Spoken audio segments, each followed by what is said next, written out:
ಈಗ ರಾಜ್ಯಸಭೆಯಲ್ಲಿ ನರೇಂದ್ರ ಮೋದಿ ಅವರು ಮಾತಾಡ್ತಾ ಇದ್ದಾರೆ ಪ್ರಧಾನಮಂತ್ರಿಗಳು जो आज है वो शायद भविष्य में आने वाले हैं। मैं उनसे जरूर कहूंगा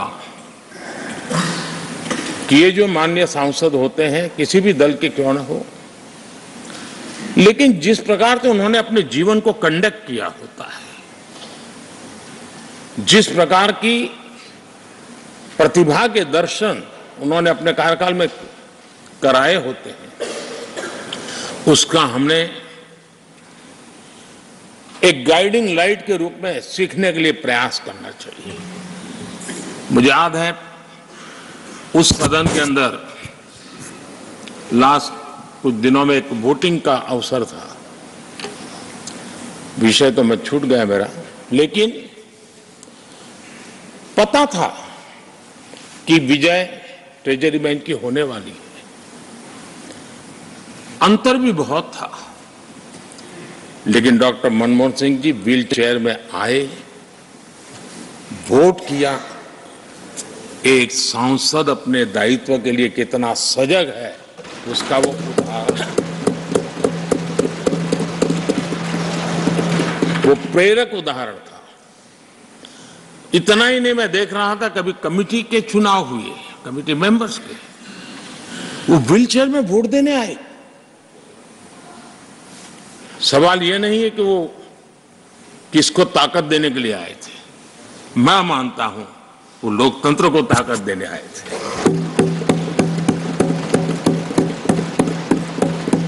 और इसलिए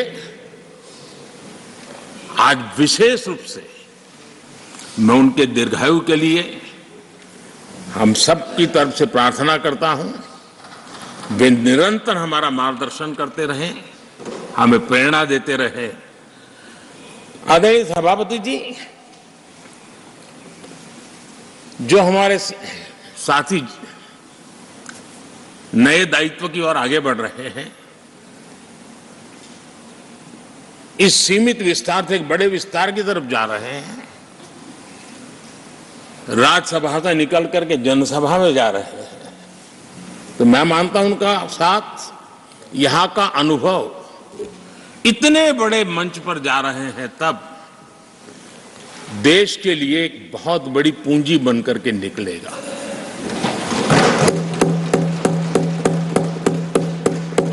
किसी यूनिवर्सिटी में भी 3-4 साल के बाद एक नया व्यक्तित्व बाहर निकलता है।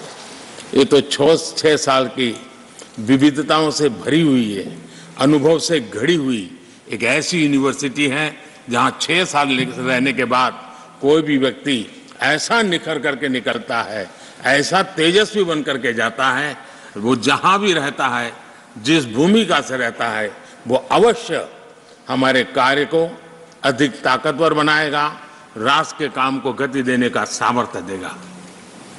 ये जो माननीय सांसद जा रहे हैं, एक प्रकार से वो वैसे ग्रुप है जिनको दोनों सदन में रहने का, पुराने वाले संसद के भवन में भी और नए वाले संसद के भवन में भी उनको रहने का अवसर मिला।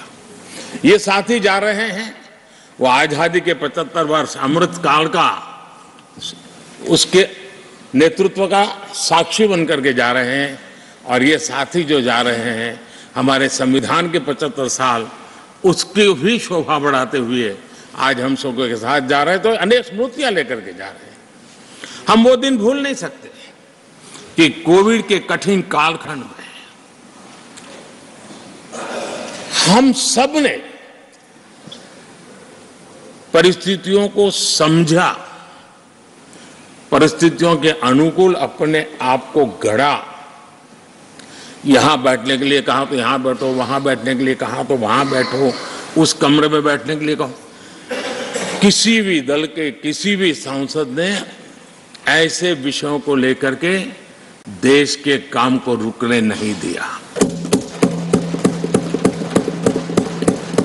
और कोरोना के वो कालखंड जीवन और मौत का खेल था, घर से बाहर निकले पता नहीं क्या होगा।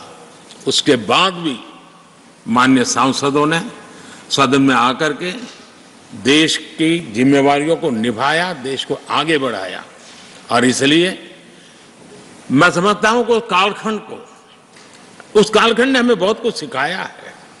संकटों के बीच भी भारत की संसद में बैठे हुए व्यक्ति कितने बड़े दायित्व को निभाने के लिए कितना बड़ा रिस्क भी लेते हैं और कितनी कठिनाइयों के बीच में काम भी करते हैं, इसका अनुभव भी हमें हुआ।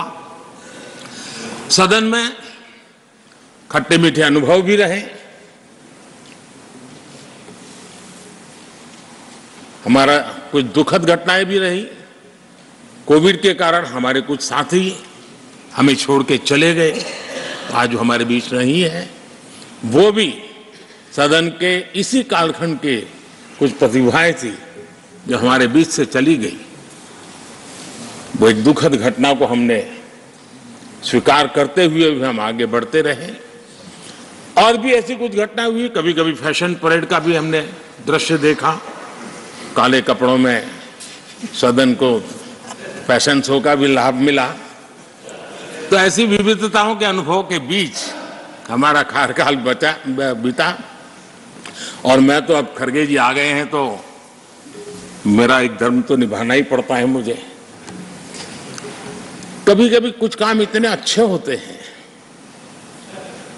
जो बहुत लंबे समय तक उपयोगी होते हैं। हमारे यहाँ कोई बच्चा कुछ अच्छी चीज कर लेता है, कोई बच्चा अच्छे कपड़े वपड़े पहन करके अवसर के लिए तैयार होता है तो परिवार में एक आध स्वजन आ जाता, अरे किसी की नजर लग जाएगी, उसको काला टीका कर दो, तो ऐसे काला टीका कर देते हैं। आज देश पिछले 10 साल में समृद्धि के नए नए शिखर सर कर रहा है। एक भव्य दिव्य वातावरण बना है, उसको नजर न लग जाए इसलिए काला टीका करने का आज प्रयास हुआ है। मैं उसके लिए भी खड़गे जी का बहुत धन्यवाद करता हूं, ताकि इस हमारी प्रगति की यात्रा को कोई नजर न लग जाए। ये नजर न लग जाए इसलिए आपने आज जो काला टीका किया है, मैं तो सोच रहा था सब काले कपड़ों में आएंगे, लेकिन शायद काला जोदू खिंचते खिंचते खिंचते ब्लैक पेपर तक चला गया है। लेकिन फिर भी मैं उसका भी स्वागत करता हूं, क्योंकि जब भी अच्छी बात होती है काला टीका नजर न लग जाए इसलिए बहुत जरूरी होता है। और उस पवित्र काम को, और आज जिस उम्र के हैं उस व्यक्ति जब ये काम करता है तो जरा अच्छा रहता है। तो मैं इसके लिए भी आपका आभार व्यक्त करता हूं। आदरणीय सभापति जी, ये विषय कोई लंबे समय लंबा बोलने का तो है नहीं, लेकिन हमारे यहाँ शास्त्रों में एक बहुत बढ़िया बात कही गई है। शायद हमारे सब साथी जा रहे हैं तो जो कमी भी हमें महसूस होगी उनकी, क्योंकि उनके विचारों का लाभ जो आ जाएंगे वापिस वो तो और तेज तरार होकर के आएंगे।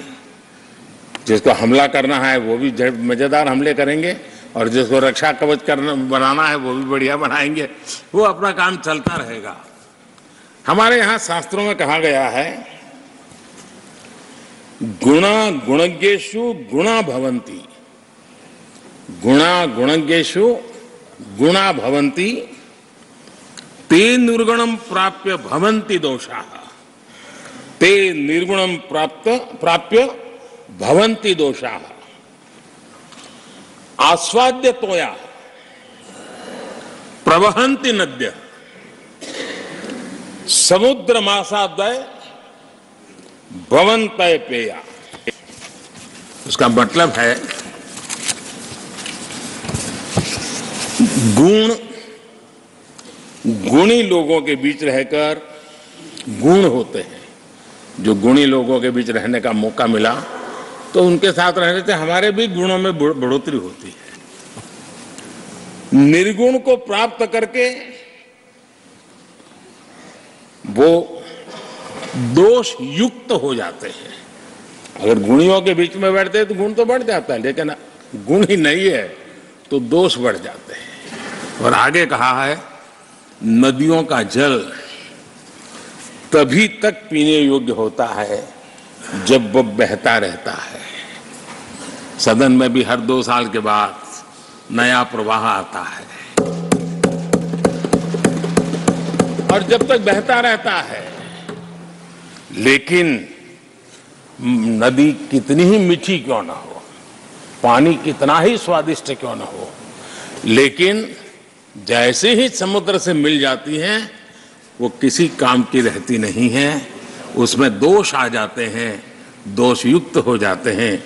और इसलिए समुद्र को प्राप्त करने के बाद पीने योग्य नहीं रहता। मैं समझता हूं ये संदेश हर एक के जीवन में प्रेरक रहेगा। इसी भावना के साथ जो साथी समाज जीवन के एक बहुत बड़े फलक पर जा रहे हैं, इस जीवंत यूनिवर्सिटी से अनुभव प्राप्त करके जा रहे हैं, उनका मार्गदर्शन, उनका कर्तृत्व राष्ट्र के काम आएगा, नई पीढ़ी को प्रेरणा देता रहेगा। मैं सभी साथियों को हृदय से अनेक अनेक शुभकामनाएं देता हूं। बहुत बहुत धन्यवाद।